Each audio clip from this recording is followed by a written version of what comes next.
안녕하세요. 오늘도 사연살롱을 찾아주셔서 감사합니다. 얼마 전 결혼한 30대 여성이에요. 결혼을 앞둔 사람이라면 누구나 허니문에 대한 로망이 있을 거예요. 저 역시 그랬으니까요. 그런데 하필 결혼식 날 날씨가 변덕을 부려서 하마터면 신혼여행도 못 가고 결혼 휴가가 끝날 뻔했지 뭡니까. 신기했던 건 인간사 한 치 앞도 모른다고 엉망이 된 제 신혼여행이 오히려 신의 한 수가 되었지 뭐예요. 온 세상 불행이 제게로 몰려온 것처럼 하루 종일 되는 일이 없었는데 도리어 그게 행운이 될 줄 누가 알았겠어요. 그럼 지금부터 우여곡절 많았던 제 결혼 이야기를 시작해볼게요. 저는 홀어머니 밑에서 자랐어요. 제가 중학교 2학년 때 아빠가 사고로 세상을 떠나셨거든요. 엄마는 그 후로 재혼을 안 하시고 혼자서 언니랑 저를 키우셨어요. 솔직히 말하자면 재혼만 안 했을 뿐 엄마한테 남자가 없었던 건 아니에요. 한 아저씨는 저희 집에서 3년이나 같이 살았을 정도니까요. 그런데도 엄마가 서류상 재혼을 하지 않았던 건 유족 보상연금 때문이에요. 아빠가 직장에서 사고로 돌아가시는 바람에 유가족인 저희 엄마 앞으로 매달 연금이 나오거든요. 그 연금은 엄마가 재혼을 하면 더 이상 받을 수 없기 때문에 엄만 혼인신고는 하지 않고 동거만 하셨던 거예요. 물론 엄마는 절대 돈 때문에 재혼을 안 한 건 아니라고 하시지만요. 살아보니 그놈이더라. 하나같이 여자를 무슨 지집 가정부로 하는지 밥 해와라 빨리 해라. 툭 하면 일어나 부려먹을 생각만 한다니까. 그렇다고 돈이나 펑펑 벌어오면 말도 안 해요. 하나같이 내 벌이보다 못한데 내 돈 들여가며 먹이고 입히며 살 일 있니? 나이 든 여자한테는 자고로 돈이 서방보다 나은 법이야. 난 돈만 있으면 돼. 엄마 말대로 엄마는 웬만한 남자보다 돈을 더 잘 버셨어요. 물론 아빠가 우리 식구 먹고 살 정도의 유산을 남겨주신 덕도 있지만 그 돈을 잘 굴려서 키운 건 엄마의 노력이었죠. 대한민국에서 가장 좋은 돈벌이는 뭐니 해도 부동산이야. 주식은 떨어지고 은행은 망할지 몰라도 땅은 절대 안 떨어지거든. 나는 사람은 안 믿어도 땅은 믿는다. 이게 이 엄마가 남편 없이도 니들을 대학까지 보낼 수 있었던 힘이야. 엄마는 아빠가 돌아가신 뒤로 유독 부동산에 집착했어요. 여기저기 다니면서 부동산 강의도 들으시고 부동산 경매 공부도 열심히 하셔서 아빠가 남겨준 유산을 종잣돈 삼아 재산을 불려나가셨죠. 엄마 말대로 저희 자매가 돈 걱정 없이 대학 공부까지 할 수 있었던 건 엄마의 이런 능력 덕분이었어요. 엄마를 많이 닮은 언니는 대학교 재학 중에 엄마를 따라 부동산 공부를 시작했고 몇 번의 실패 끝에 경매에 나온 조그마한 빌라를 낙찰받아서 20대 초반에 벌써 자기 소유의 집을 갖게 되었어요. 물론 언니 돈보다는 은행 대출금이 더 많았지만요. 언니는 여기서 그치지 않고 주식에도 관심을 가지기 시작했어요. 그러다 주식 전문가인 형부를 만나 결혼까지 하게 되었고요. 형부는 자산만 해도 100억이 넘는 사람으로 증권회사를 다니다 독립해 컨설팅 회사를 차린 사람이었죠. 버는 돈이 많으니 당연히 씀씀이도 커서 돈 욕심 많은 저희 엄마 구미에 딱 맞는 사위였죠. 형부는 언니랑 결혼 허락을 받으러 처음 저희 집에 오면서 엄마 선물로 다이아 반지를 사올 정도로 엄마한테 돈으로 공세를 퍼부었어요. 그 덕에 엄마는 큰 사위라면 꾸벅할 정도로 형부 편을 들게 되었고요. 대학을 졸업하자마자 취직도 않고 바로 시집을 간 언니는 남편의 재력 덕분에 일도 않고 놀면서도 억대가 넘는 수입차를 끌고 다니며 명품관 VIP로 살게 되었죠. 엄마는 저한테 언니 반만 닮아보라고 노래를 부르세요. 여자가 능력은 있어서 뭐하니? 남자 잘 만나 돈 펑펑 쓰며 살면 그게 행복인 거지. 네 언니를 봐라. 지 남편 잘 만나서 손에 물 한 방울 안 묻히고도 떵떵거리며 잘 살잖니. 죽어라 공부해봐야 뭐해. 쥐꼬리만한 월급 받는 월급쟁이 신세밖에 더 되냐고. 그러니 네 언니가 똑똑한 거지. 그러니까 너도 괜히 취직한다 어쩐다 생고생하지 말고 돈 많은 남자 만나 결혼할 생각이나 해. 안 그래도 취업 문제로 골머리를 앓던 저는 엄마의 이런 말 때문에 상처받는 날이 하루 이틀이 아니었어요. 그렇다고 엄마나 언니처럼 살고 싶지 않아서 취업을 포기할 수도 없었죠. 그 결과 이력서를 수십 장이나 쓰고서야 저는 취업에 성공할 수 있었고 우리 집 식구들 중 유일하게 직장 생활을 하게 되었어요. 다달이 받는 월급 중 대부분은 적금을 넣고 나머지 돈으로 한 달을 알뜰히 살아야 가계부에 구멍이 안 나는 팍팍한 생활이 이어졌지만 그래도 통장에 차곡차곡 쌓이는 돈을 보면 내가 열심히 살고 있다는 생각이 들어 안심이 됐어요. 엄마랑 언니 눈에는 이런 제가 멍청해 보였을지는 모르지만요. 사람마다 사는 방식이 다른 법인데 엄마는 그 다름을 인정을 해들지 않으시니 답답했죠. 예를 들어 제가 어버이날 선물을 사드리면 포장도 뜯기 전에 그러세요. 네가 아는 선물이야 안 봐도 뻔하지. 기껏해야 1, 20만 원짜리 싸구려 아니겠니? 크기를 보아하니 화장품? 아니면 스카프니? 뜯을 것도 없이 그냥 영수증 내놔. 가서 내 돈 더 내고 내 취향에 맞는 걸로 바꿔다 쓸 테니까. 그러게 차라리 돈으로 가져오지? 뭐하러 귀찮게 매번 선물로 사오니? 하긴 꼴랑 1, 20만 원 봉투에 넣어오는 것도 창피하긴 하겠지. 그러게 기집애야. 시집가라는데 뭐하러 사서 고생이야. 네 언니는 이번에도 어버이날이라고 통장으로 300 보냈더라. 어디 그뿐인 줄 아니? 네 형부는 네 언니 편에 명품 구두까지 사서 보내줬어. 돈 많은 남자 만나 사니까 엄마한테 효도도 하고 얼마나 좋아? 그런데도 그깟 몇 푼 안 되는 월급 쪽에서 아등바등하고 살래? 엄마, 남편 등에 빨대 꽂고 사는 게 그렇게 당당할 일이야? 엄마가 돼서는 어떻게 딸한테 남편한테 기대 살라는 소리를 해. 인생 그렇게 만만하지 않아요. 엄마 나보다 몇십 년은 더 살았으면서 왜 그런 것도 몰라? 암튼 난 내 방식대로 살 테니까 더는 나한테 언니처럼 살라고 강요하지 마. 난 내 인생 내 힘으로 살 거니까. 세 모녀 중 달라도 너무 다른 저는 엄마랑 말싸움을 할 때마다 아빠 생각이 더욱 간절했어요. 제가 아빠 성격을 많이 닮았거든요. 그래서 아빠가 살아계실 때도 저는 아빠랑 각별한 부녀지간이었어요.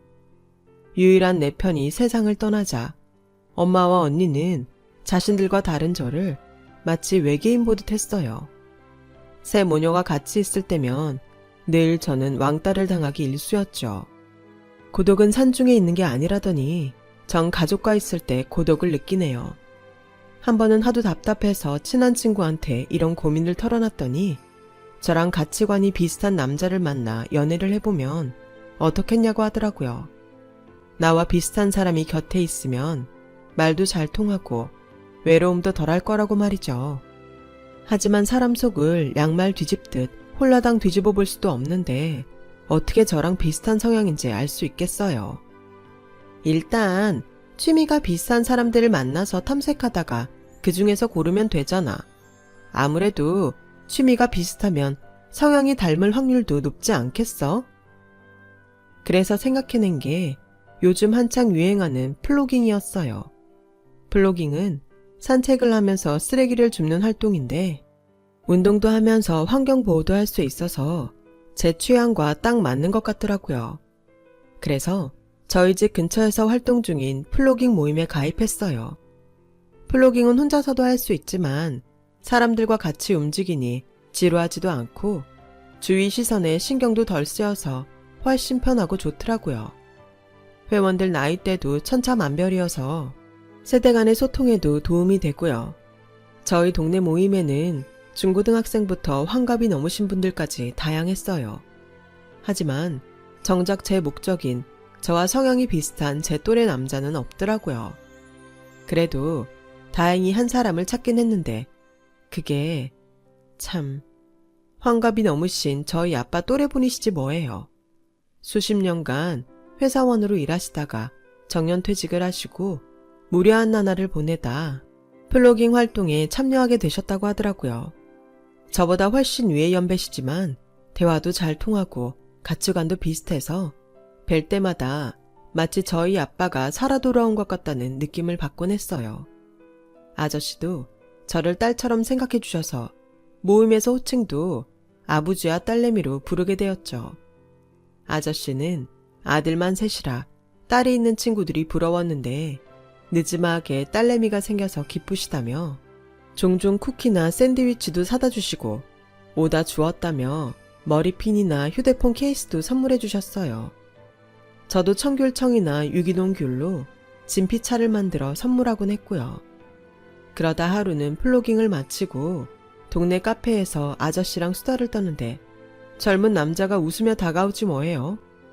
그런데 그 순간 제 눈에는 그 남자 머리 뒤로 광배가 환하게 비추는 것처럼 보이지 뭡니까. 싱글싱글 웃으며 걸어오는 그 남자를 보며 저도 모르게 입을 해 벌리고 정신 나간 사람처럼 웃었네요. 그렇게 정신줄을 놓고 해벌레하고 있는데 그 남자가 다가와 아버지라고 부르길래 정신이 확 들었어요. 이 남자는 저를 보고 온 게 아니라 아저씨 아들이었던 거예요. 혼자 김칫국 먹고 있었던 게 어찌나 민망하던지. 아저씨는 마침 잘 됐다며 기왕 이렇게 만난 김에 아들 보고 점심을 사라고 하셨고 덕분에 저는 초면에 밥을 얻어먹게 되었어요. 딸내미, 오늘은 내 아들놈 제대로 베껴 먹자고. 아들, 단단히 각오해야 될 거야. 아저씨는 말은 그렇게 하셨지만 급한 약속이 생겨서 식사도 못하시고 바로 자리를 뜨셔야 했어요. 덕분에 저는 아저씨 아들이랑 초면에 단 둘이 점심을 먹게 되었죠. 나중에 안 사실이지만 아저씨는 그냥 일부러 아들과 저를 연결해 주시려고 아들을 부르셨던 거더라고요. 한마디로 자연스러운 만남을 가장한 소개팅이었던 거죠. 얼떨결에 소개팅을 하게 된 우리는 서먹한 분위기에서 돈가스를 먹었어요. 둘 다 말없이 칼질만 하고 있자니 이 상황이 너무 웃겨서 나도 모르게 피식 웃음이 나더라고요. 내가 지금 뭐하고 있나 싶어서요. 그건 상대 남자도 마찬가지였던 모양이에요. 자기도 칼질을 하다 피식 웃더라고요. 그 웃음을 시작으로 우린 아저씨에 대한 얘기를 이어나갔고 그러다 누가 먼저랄 것도 없이 관심사에 대한 이야기를 꺼내놓기 시작했어요. 우리는 둘 다 지구의 기후 문제와 환경 파괴 문제에 관심이 많았고 극영화보다는 다큐멘터리 영화를 좋아하고 바다보다는 산을, 여름보다는 겨울을 더 좋아하고 캐리어 여행보다는 배낭여행을 선호한다는 공통점이 있었어요. 이렇게 저와 성향이 비슷한 사람은 처음이라서 근처 카페로 자리를 옮겨 그동안 아무한테도 하지 못했던 속마음을 처음 보는 남자 앞에서 스스럼 없이 조잘거렸어요. 그중 하나는 인도 레이에 있는 판공초 호수에 가보고 싶다는 거였는데 마침 그 남자도 자기 역시 판공초에 가보고 싶다고 하더군요. 영화 새 얼간이에 나왔던 그 호수 맞죠? 나도 라다크 문화에 관심이 있어서 판공초도 한번 가보고 싶었는데 정말 신기하네요. 내친 김에 우리 언제 라다크 여행 같이 할래요? 간 김에 판공초도 보고요. 둘 다 들떠서 한참을 떠들다 보니 어느새 밖에는 어둠이 내려앉아 있었어요. 헤어져야 한다는 사실이 아쉬울 정도로 우리는 너무도 닮은 상대에게 홀딱 빠져버렸어요.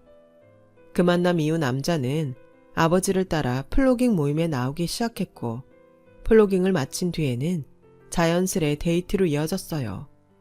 그러다가 우리가 본격적으로 사귀기 시작하자 아저씨는 알아서 자리를 피해주시더라고요. 때때로 맛있는 거 사 먹으라며 제 손에 용돈도 찔러주시곤 했어요. 연애를 한 지 3개월 만에 우리는 결혼을 결심했고 결혼 자금을 모으기 위해 결혼식은 3년 뒤에 하기로 약속한 상태였어요. 아저씨는 저희 결혼 계획을 듣자마자 기다렸다는 듯 축하해 주셨고 예비 시어머니도 플로깅 모임에 나와 그날 점심을 사주실 정도로 저를 반겨주셨어요. 문제는 저희 식구들이었죠. 결혼할 사람이 생겼다는 제 말에 대뜸 뭐하는 사람이냐고 물으셔서 대학 동기들과 함께 작은 디자인 회사를 운영하고 있다고 했더니 연봉이 어떻게 되냐고 묻더라고요. 물어본 적이 없어서 모른다고 했죠. 이 멍청아, 그 중요한 걸 모르면서 결혼을 하겠다는 게 말이 돼? 그래도 대략적인 걸 알긴 알 거 아니야. 차는 못 타는데 집은 있대. 부치는 뭐 하는 사람인데?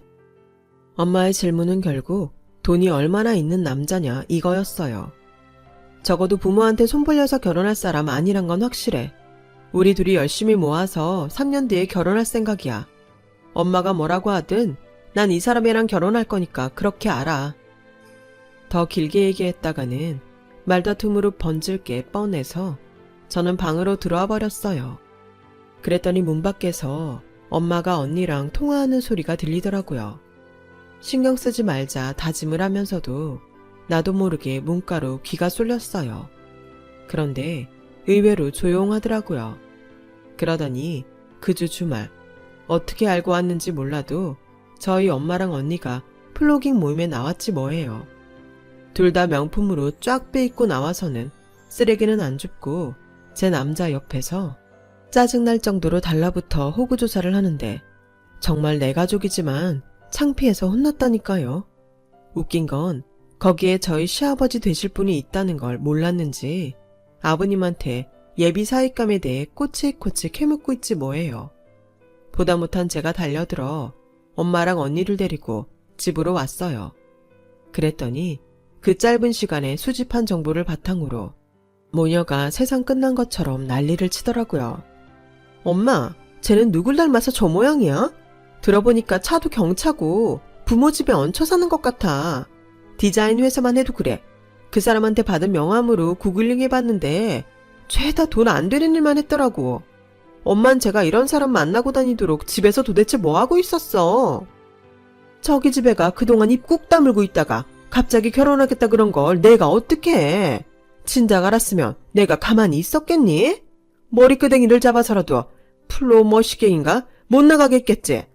아이고, 지복 지가 찬다고 어떻게 그런 놈이랑 결혼하겠다는 생각을 해? 그 옆에 있던 주책 맞은 영감탱이는 묻는 말엔 대답도 않고 날 보고 실실 웃어대는데 기분 나빠서 혼났어. 그 인간은 뭐 할 짓이 없어서 애들 쓰레기 줍는데 따라다닌다니? 보아하니 하는 일도 없고 집에서 마누라 눈치 보이니까 젊은 여자애들 사이에서 눈욕이나 하려고 나온 것 같더라고. 그러게 애초에 그런 모임은 뭐하러 나가서 이 사단이야. 청소는 청소부들이 알아서 할 텐데 지들이 뭐라고 쓰레기는 줍고 다녀? 하여간 돈 안 되는 짓거리 하는 건 내 딸년이나 똑같다니까. 너 앞으로 그 모임 절대 나가지 마. 내 남자 욕도 모자라 예비 시아버지 욕까지 하는 엄마한테 차마 그분이 시아버지 되실 분이란 말을 꺼내지도 못했어요. 그랬다가는 더 난리칠 게 불보듯 뻔했으니까요. 엄마랑 언니가 반대를 한다고 바로 포기할 것 같았으면 애초에 시작도 안 했을 거예요. 그 후로도 저는 매주 플로깅 모임에 참석했으니까요. 아버님은 그날 저희 엄마와 언니한테 제대로 인사를 하지 못한 게 못 내 마음에 걸리셨는지 따로 시간을 내서 정식으로 인사드리고 싶다고 하셨어요. 하지만 그랬다간 어떤 일이 벌어질지 뻔히 아는지라 핑계를 대며 차일피일 시간만 끌어댔죠. 제 이런 태도에 아버님도 저희 집 분위기를 대충 눈치채셨는지 더는 말씀을 안 하시더라고요. 처음 약속은 3년이었지만 그 전에 예랑이 큰 사업을 따낸 덕에 생각보다 일찍 집을 장만할 기회가 생겼고 부랴부랴 결혼을 앞당기게 됐어요. 서울에 있는 빈집을 거의 무상으로 고쳐서 살 수 있는 기회가 있었는데 예랑이 발품을 판 덕에 괜찮은 매물을 잡게 되었거든요. 오랜 시간 버려져 있던 집이라서 상태가 안 좋았지만 리모델링을 하면 꽤 감각적인 집으로 탈바꿈 될 것 같은 집이었어요. 리모델링은 건축사무소를 하고 있는 예랑의 선배가 맡아서 해주기로 해서 생각보다 저렴하게 할 수 있게 되었죠.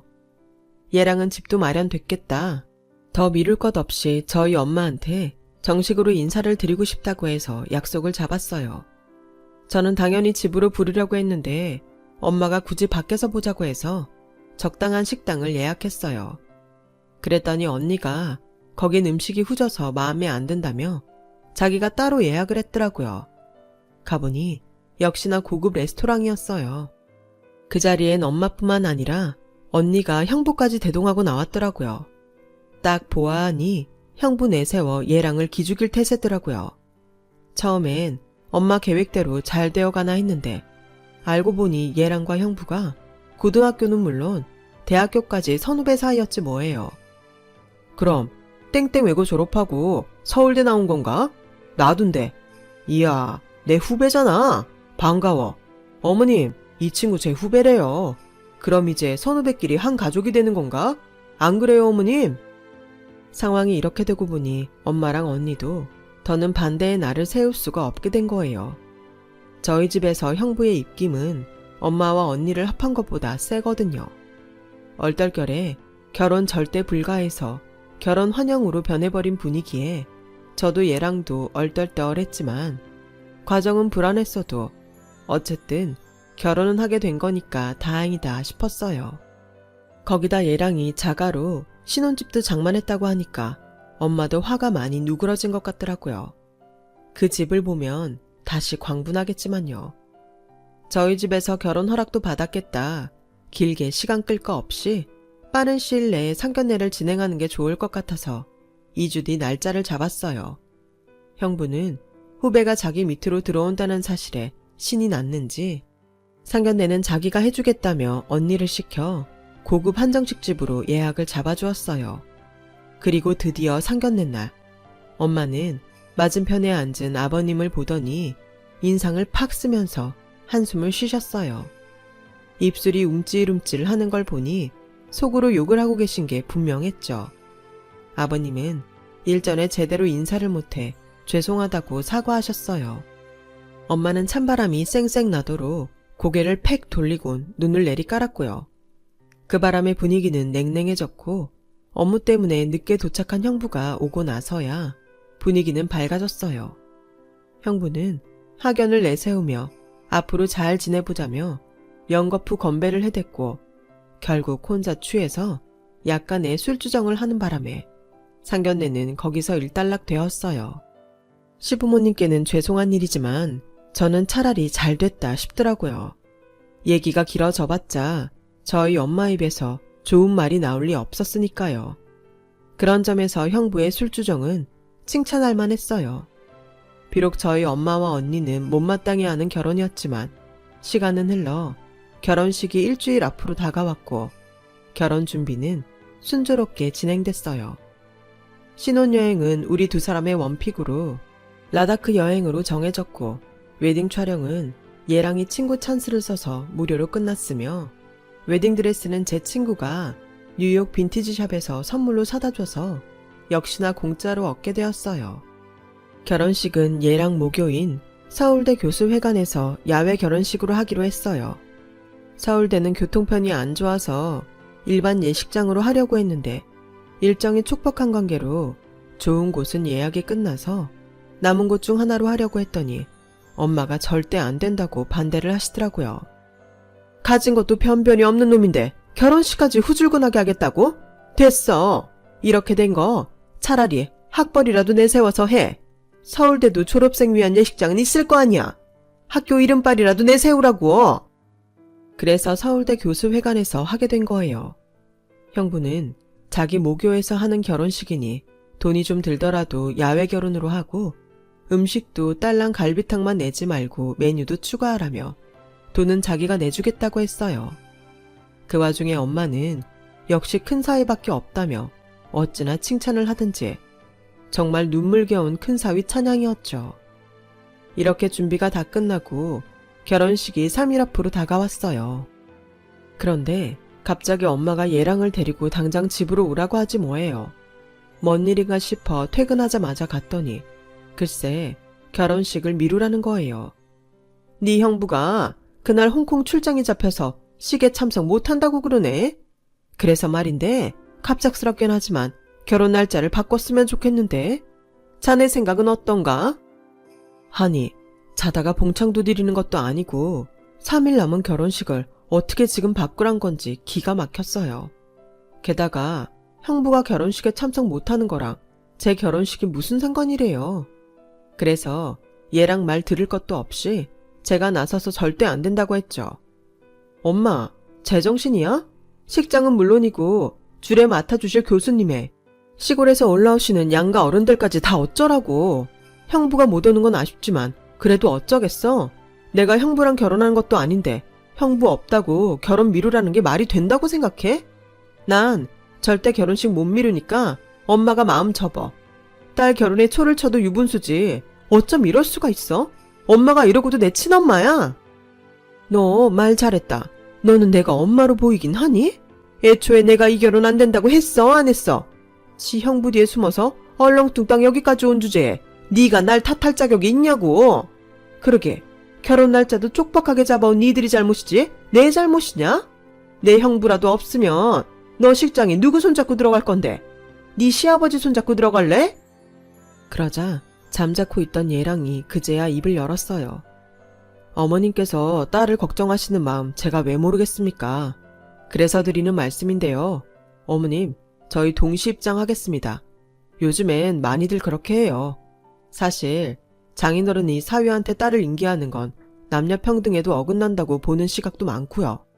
또 상황이 여의치 않은 경우도 있으니까요. 모든 게 저희가 결혼을 서두르면서 야기된 일이니 어머님께 사과드립니다. 부디 마음 푸시고 결혼식은 예정된 날짜에 할 수 있도록 도와주세요.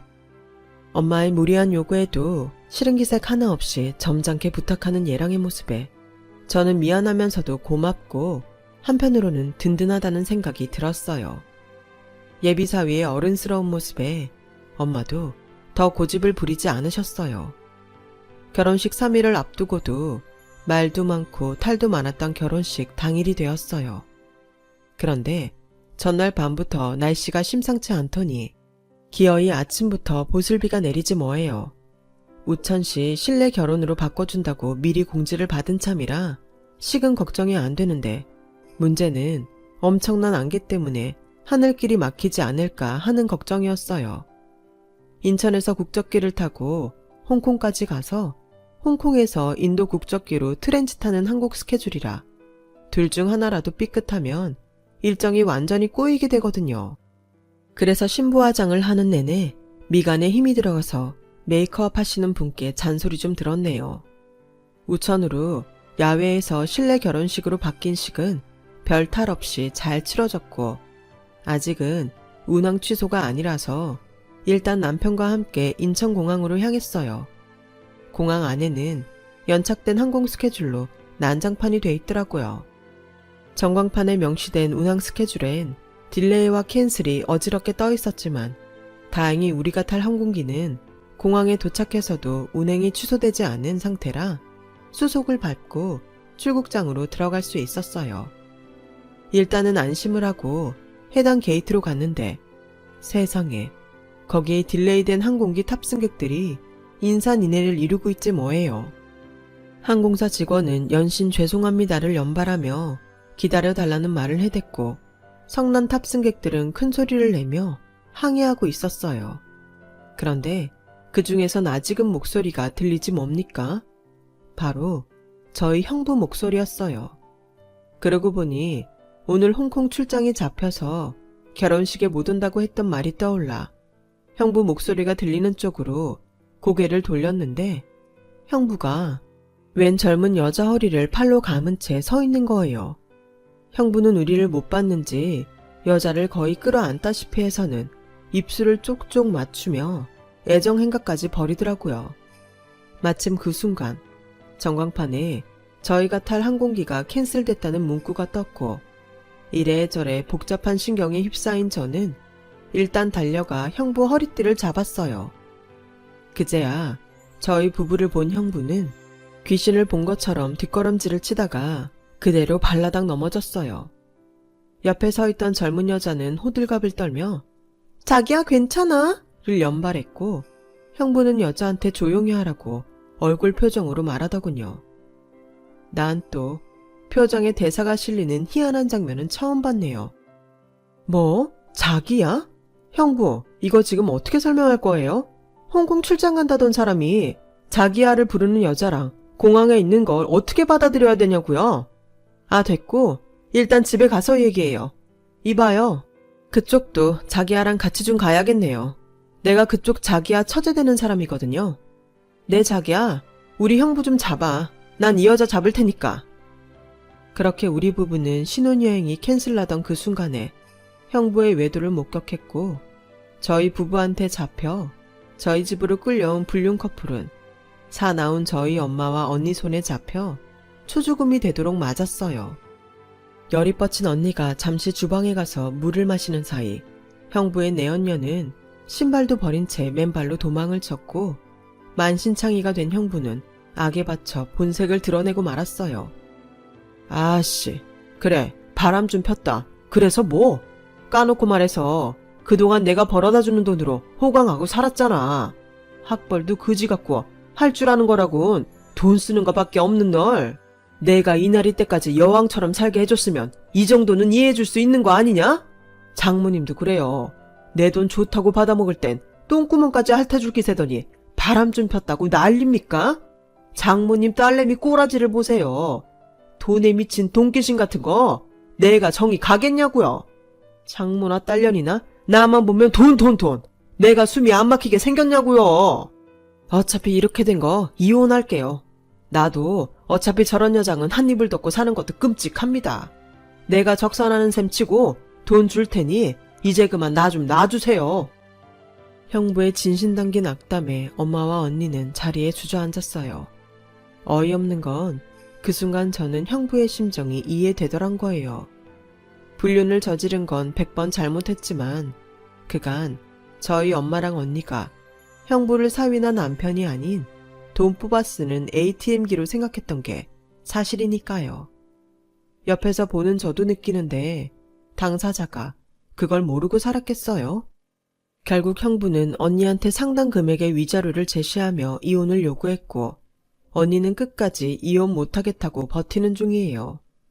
형부가 유책 배우자이기 때문에 언니가 이혼 허락을 안 하면 이혼을 할 수 없게 되자 형부는 그 길로 짐을 싸서 집을 나가버렸어요. 그리고는 생활비도 보내주지 않고 언니한테 준 카드도 정지시킨 채 연락을 끊어버렸죠.